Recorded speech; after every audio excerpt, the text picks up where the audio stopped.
very thing that dominates and exploits. Thank you. Do you like it? It's strong, isn't it? Yeah. So why do we desire the very thing that dominates and exploits us? Do we? Yes, that's how capitalism operates. When you watch an advert for something, something tells you, gives you a thing that you don't have and makes you desire it. By completely ignoring by taking as a given the idea of nothingness of a lack without explaining it. And automatically we succumb to that. Listen to this. I think that is so important. What Foucault is saying here is that fascism is not only in Hitler's Germany or Mussolini's Italy or Franco's Spain or Stalin's Russia or China or Mao's China. Fascism is not what the bad guys do. Fascism is what we do. That is the point. He says the fascism in us all, in our heads and in our everyday behavior. And how fascism is expressed in everyday behavior, in our fascination with power, in our love of the strong man, or as Sylvia Plath, the poet, in her last book, Ariel, she says, every woman adores a fascist. Every woman adores a fascist. What about men? Why leave men out? So, fascism in us all, in our heads, in our everyday behavior, I think it's just a false alarm.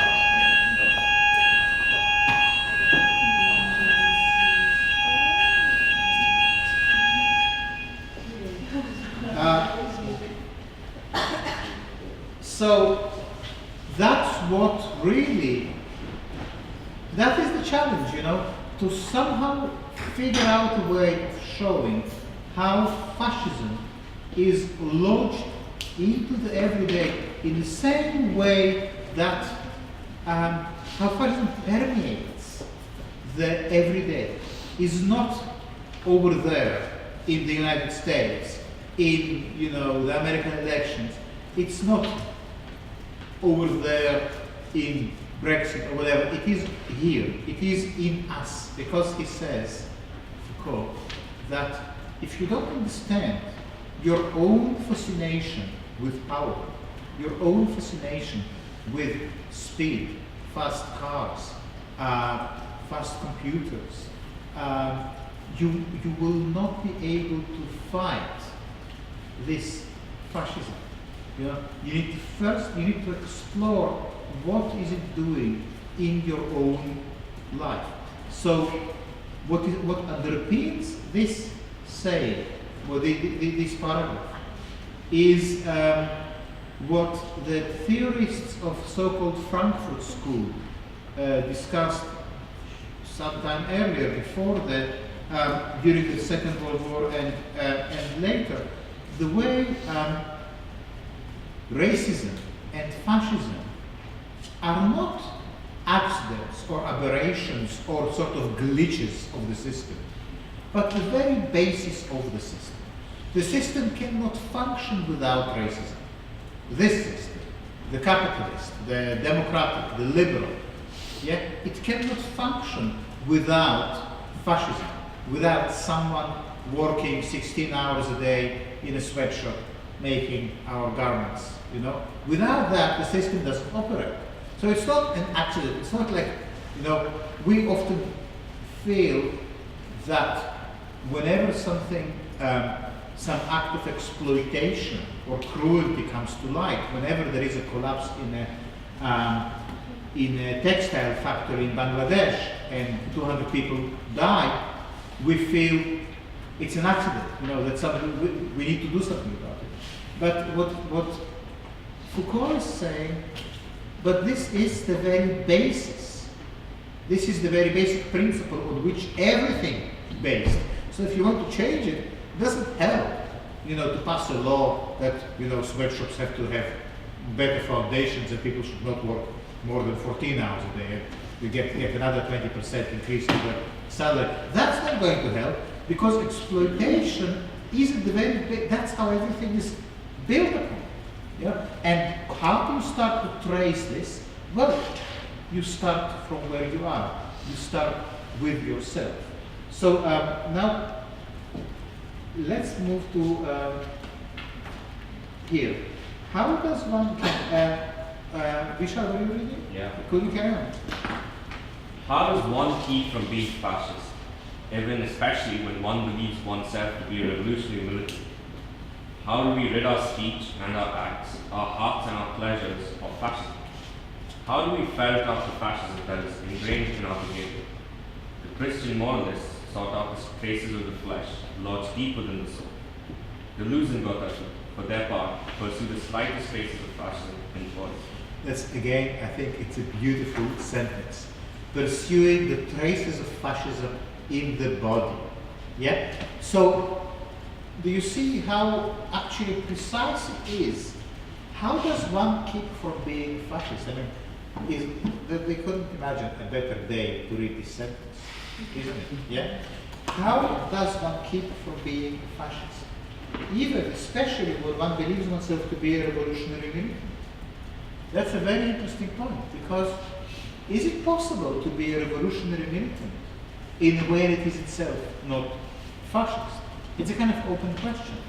And it seems to me that this book in 1972 comes precisely at the point when people are disenchanted from the big revolutionary movements. The great revolutions of the 20th century, let's name them.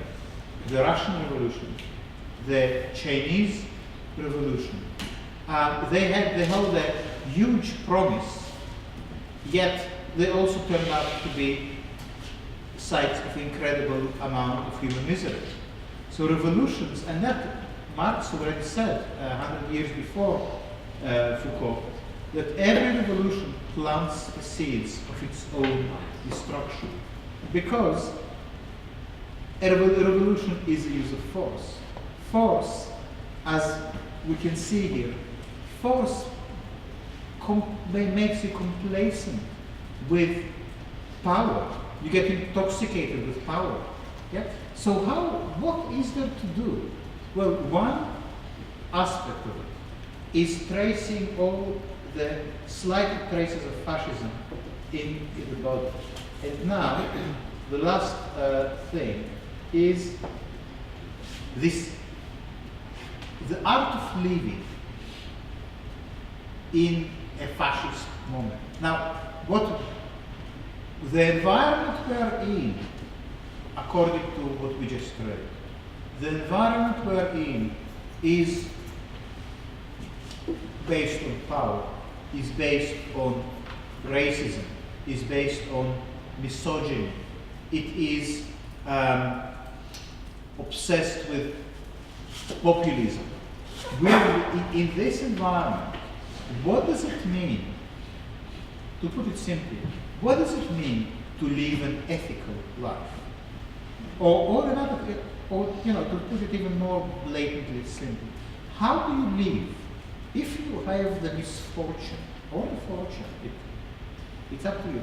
But if you are born in this environment, and that's the hand you were dealt, there's no other word. What can you do to live an ethical life? How can you, especially if the great big narratives of liberation through either Marxist or communist revolution or through psychoanalysis, they don't seem to work because they are too universal, too totalizing. Yeah? So what does it mean then? What strategies can you use? What technologies can you use or techniques to have an ethical life? And here they are. I'm just going to go through them one by one. He says here, I would summarize as follows if I were to make this great book into a manual or guide to everyday life. Yeah? So let's start again. Can we just start from here? This art of living counter to all forms of fascism, whether already present or impending, carries with it a certain number of essential principles which I would summarize as follows, if I were to make this great book into a manual or guide to everyday life.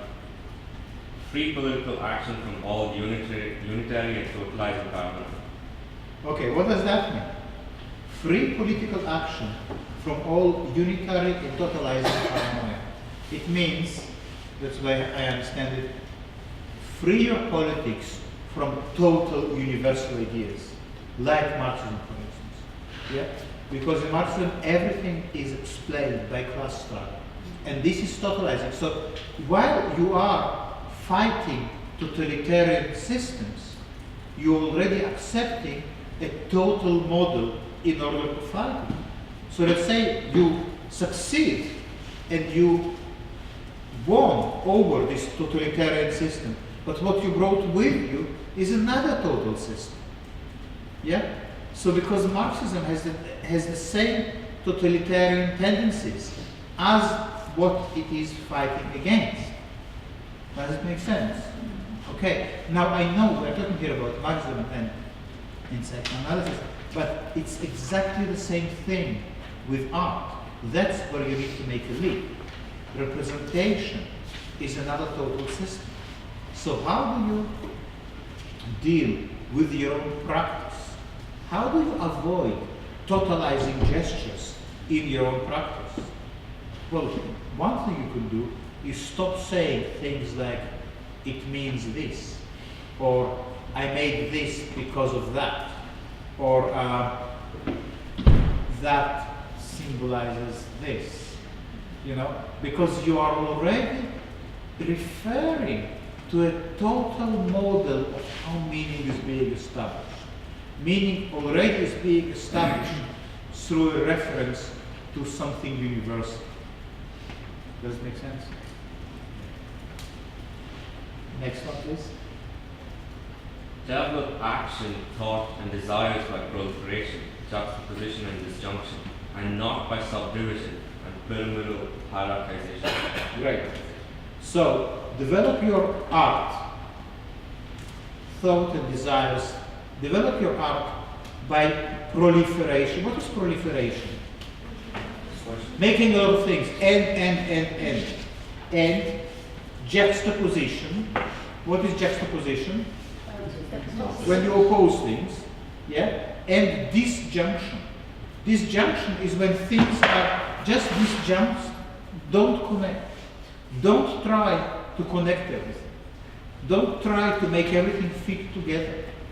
Why? Again, totalizing. Stay away from all these tendencies to make something complete, to make something beautiful, something whole, something perfect. That's Hollywood. Yeah? Stay away from these tendencies. Stay away from what is subdivision? When you break things down into its components. And what is pyramidal hierarchization? Pyramids are, hierarchical systems. Whether you put the artist on top or your eye, it doesn't matter.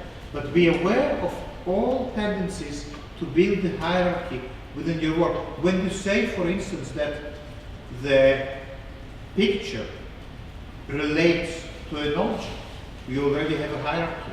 When you say that the frame is less important than the image, you have a hierarchy. When you say that your work is more important than how it is installed, you have a hierarchy.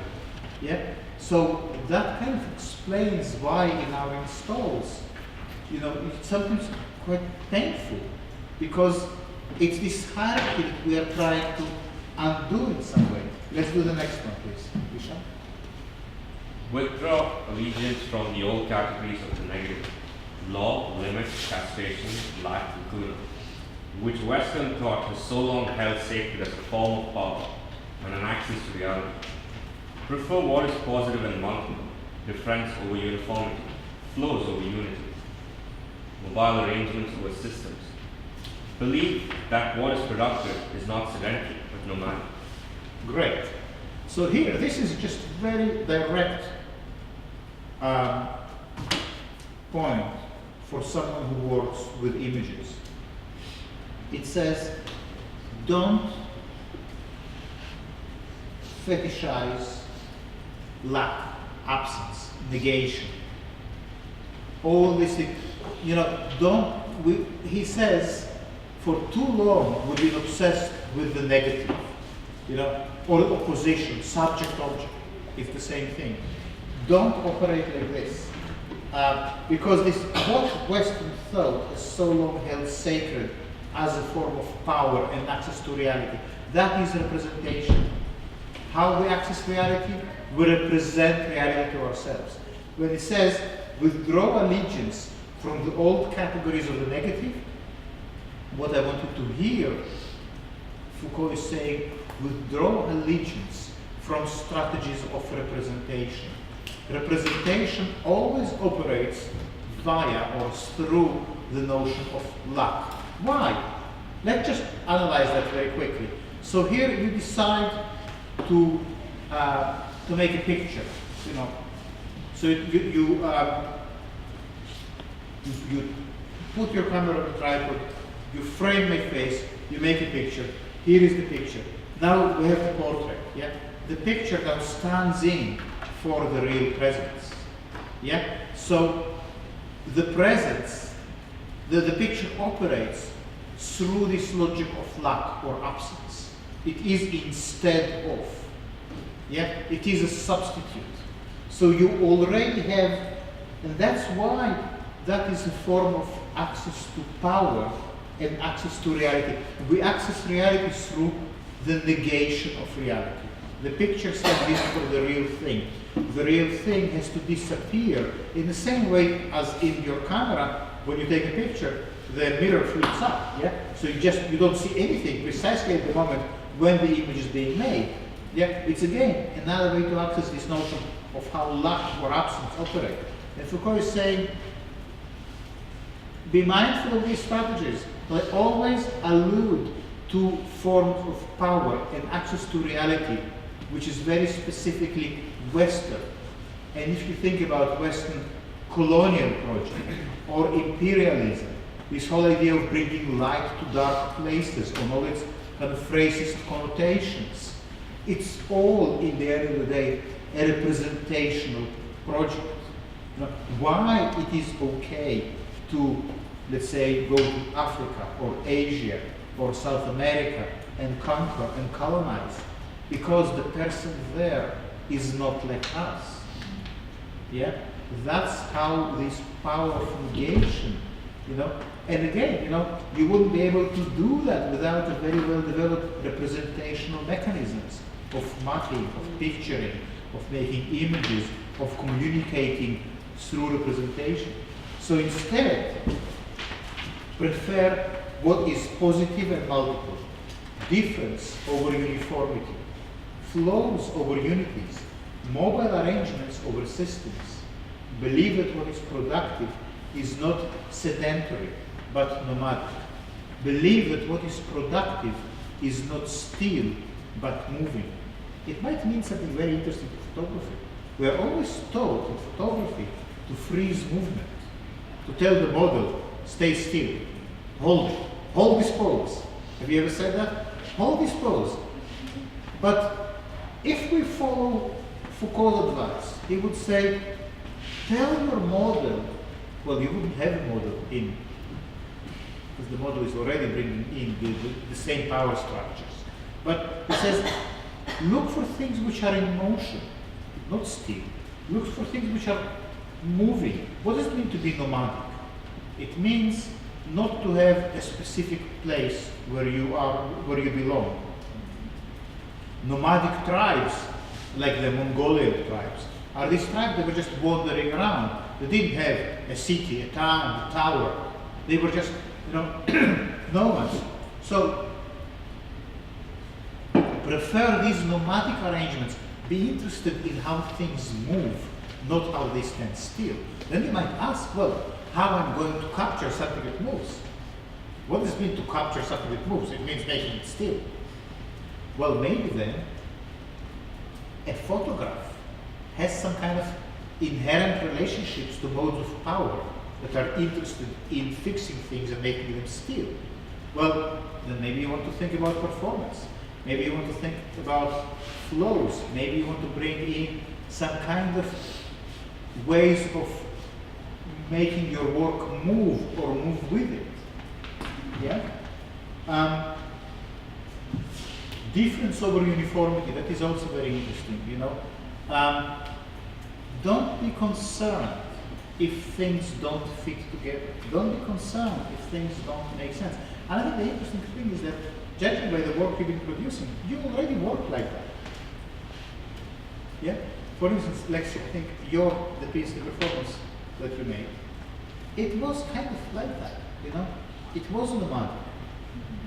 Then you told me about when you think about what is happening with the installation Yes. of the film. So I kind of recently just read that book, like Okay. really helpful, and we kind of talking about how to make happening. So Yes. kind of the key. What I learned is like when the things are connected. So when you thought about why it's not connected, thought about this, ask yourself why bother? So you don't bother at all. Just feel like that. Do you feel that you are getting what we are talking about here? The question then becomes, you know, to turn your gaze to your own practice and read your practice through this text. It's a short text. It just has these several points, but you need to figure out how these points energize your own work, how they allow you to have a new relationship to it. Now, one more, please. Can someone else read?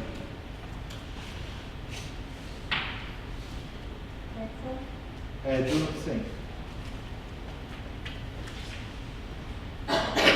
Do not think that one has to be sad in order to be militant, even though the thing one is fighting is one another. That's good. Can you read it again? I think this is a great sentence. Do not think that one has to be sad in order to be militant, even though the thing one is fighting is one another. What does it mean? What does it mean today? It means, you know, you still have the responsibility to look your best. You know, you still have the responsibility to work with joy, with pleasure, with desire. I think Spinoza, who is an absolutely amazing philosopher, and we don't read him enough here, he said that what priests and rulers have in common is that they want their subjects to be sad. You know? So the priest obviously tells you that you have guilt, you are guilty. You know, you have this universal guilt. The ruler, just think about the way pleasure is controlled and policed. Sadness is not policed. You know, there's no limit on how much you can cry. You know, but there are laws against dancing, for instance. And then, you know, moving to repetitive beats. That was a whole issue a while ago when people used to go to raves, and there were also dancing flash mobs. So there is legislation that bans moving to repetitive beats. Why? Because it's pleasure, and pleasure in its various forms. You know, starting from control of chemical substances that supposedly makes you feel happy. Pleasure gets controlled. Sadness doesn't get controlled. You know, no one ever thought of preventing people from being sad. So, what is the next one? Can you just finish this, please? It is. It is a connection of desire to reality, and not its retreat into the form of representation that possesses revolutionary force. It is the connection of desire to reality, and not its retreat into the forms of representation that possesses revolutionary force. How do you understand that? Anyone? So you don't get it. I understand it as like it's making the thing that you desire something that can be real rather than just something to represent the humanity. What does it mean to connect desire to reality? Replace the word reality with artwork. And read it again. Can you read it again? It is the connection of his desire to artwork and not to its retreat into the kind of representation that possesses revolutionary force. How do you understand it in relation to making art? What will make an artwork revolutionary? Bursts outside of the forms of representation. Sorry? If it bursts outside the Okay, traditional. yeah, but can you put it in? That's the negative of it. What is the positive of it? What will make an artwork revolutionary? If it has desire. Right, that's right. Your work will become political, not by representing, for instance, homeless people, or broken windows on the estate, or people queuing to a food bank, but by connecting your artwork to desire. That will make your work political. Yeah? And you can now get a sense of why that is so. Yeah? Because representation is always already a mechanism with which power operates, through which oppression operates. Representation is total, it's totalizing. Desire is always specific. You desire this person, that ice cream. Yeah? It's specific, it's unique, it's sort of the moment. You need to somehow figure out a way of bringing desire, which can be also curiosity, passion, itch, trembling, fear, into your work, pain. That's the things that will make your work work, not whether it represents something. It has to be something. Okay? Right. And let's do one more.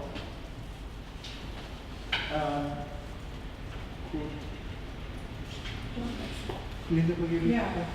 Do not use thought to ground a political practice in truth, nor political action in discredit, as mere speculation of a right thought. Use political practice as an intensifier of thought, and analysis as multiplier of the form, and dominant or the intervention of political action.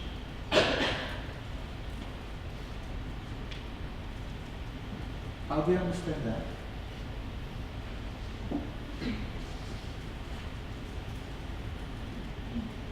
What does it mean to say, do not use thought to ground the political practice in truth?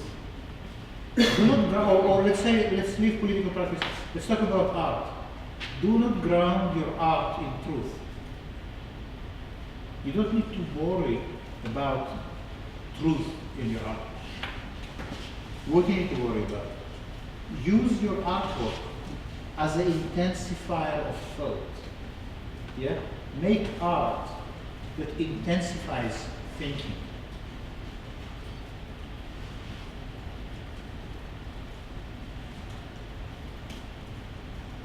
Now, one more. Someone else could read to us? Max, could you read to us? No? Could someone read to us? One final question. Go for it.